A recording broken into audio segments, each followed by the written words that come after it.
Ako po si Ernie Ginoo Tamonde. 15 years ago po, ako po yung nabalita na isang Pilipino sa bansang Iran na bibitayin. I-captured ako ng Iran at inakusahan ng spying at drugs trafficking. So ganun po ang dinanas ko doon at ang hatol ko po bitay kamatayan.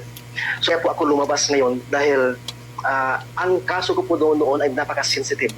Pero nung nakita ko ang sitwasyon ni Tatay Digong, dito po ako naantig. Sapagkat ang sigaw ng puso ko ay ganito.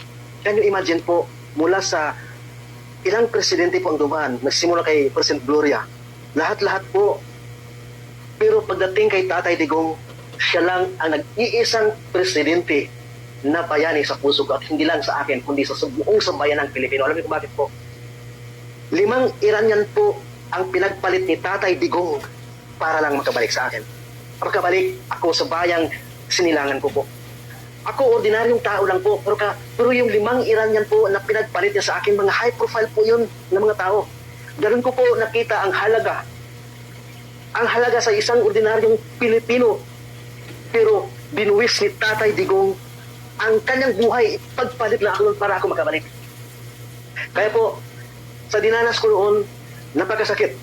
Ang taga ko tahimik. Pero ngayon lumabas na papalong bakit? Kasi ang dinanas ko sa Iran, sa bansang dayuhan na pinagkait sa akin ang kalayaan. Pinagpalit ni Tatay Digong yun. Ang 5 banyaga. Pero napakasakit sa akin ngayon po. Sapagkat binigay ng kapwa ko Pilipino doon sa ibang bansa para hatulan. Kaya ko po dito nananawagan sa buong bansa. Hindi nakikita ng makarabihan lalo na yung against sa kanya.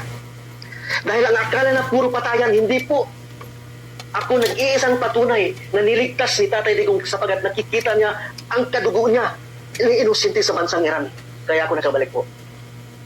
Mga kababayan, sa buong mundo, nandito po ako nananawagan na iisang ordinaryong Pilipino. Ganun po ako pinahalagahan ng ating tatay para makalaya at maramdaman at maranasan ang kalayaan. Gusto lang po ni Tatay na palayain tayo sa kasamaan.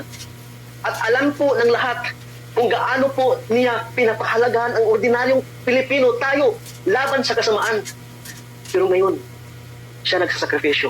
Kaya po, ako'y naniniwala na kung paano niya ako kinuha sa Iran at kung tayo'y magkakaisa, kaya nating bawiin si Tatay doon sa mga dayuhan. Bring him back! Pabalikin natin si Tatay Digong. Maraming salamat po.